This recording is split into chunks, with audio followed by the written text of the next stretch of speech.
Hey, it's Anthony Iannarino. If you're new here, I write every single day at thesalesblog.com. I also post a short version of this on LinkedIn every single day. So if you're new, welcome. If you're somebody who's been following me for some period of time, you know what to do. If you're in sales, you're part of a meritocracy. And what that means is that you're going to succeed or fail based on your abilities, your attributes, your work ethic, and your traits. Those are the things that are going to cause you to either go up or to go down in a stacked ranking, depending on what you do. For some reason, nature doesn't give us all the same gifts. Some people are gifted by having intelligence and intellect. Other people have a great sense of humor. Some people are just every man or every woman and everybody just likes them.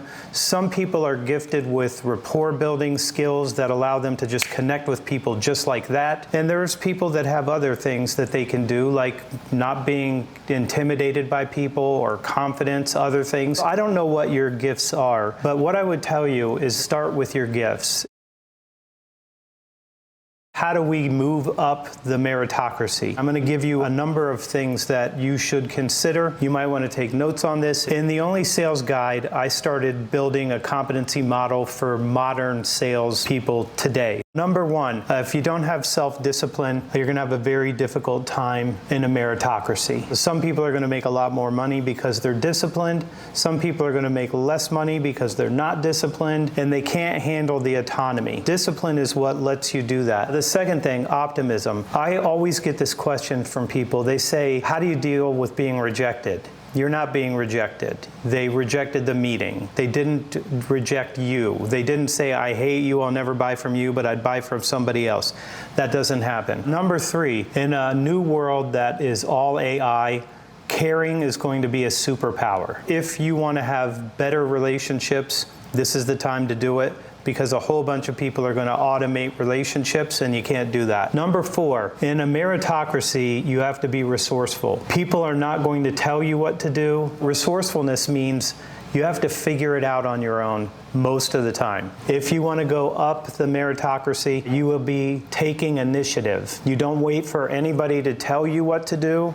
If they have to tell you what to do, you're probably going to be going down the meritocracy, and that's not a good thing for you. Communication. Most of the time we think about this as our ability to talk to people. Mostly it's about listening to people. When we ask questions, we have to be intent and listen to our clients. If you do that, you'll have clients that like you a lot, and they'll think this person's listening to me, and I can buy from them. Accountability. Most people don't understand accountability. No one should ever have to ask you about your work, be it a sales leader or be it a client. You have to be accountable no matter what. If somebody doesn't say anything about it, it's still your responsibility. Authenticity. Just be yourself. A poser is somebody that looks the part, but they don't really have the attributes or the traits. They just want to look really good. When I played rock and roll from 15 to 26, I saw a lot of guys putting on leather jackets and putting makeup on, and they couldn't play.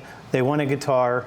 They wanted the pretty girl, but they were posers, so it never worked for them. Confidence. Your confidence is what causes your clients to have confidence. That's something that you have to do. Courage means that when you have conflict, you're okay. It means that I can have this conflict with you from time to time, but there's other things that we could do to make that easier, like diplomacy. That's where you are able to resolve or prevent conflict. Curiosity. If you're not interested in the world, if you're not interested in how it works, if you're not interested in business, if you're not interested in your clients, that's very, very hard to go up the meritocracy. Hunger. If you came to me and you said, Anthony, I want to work for you, the first question I would ask you is about your hunger. I will not hire anybody that's not already hungry. I don't want to have to motivate you. I want you to have the discipline to do that, but I want you to want things. If you don't want something better for yourself, if you don't want to have a higher status than other salespeople,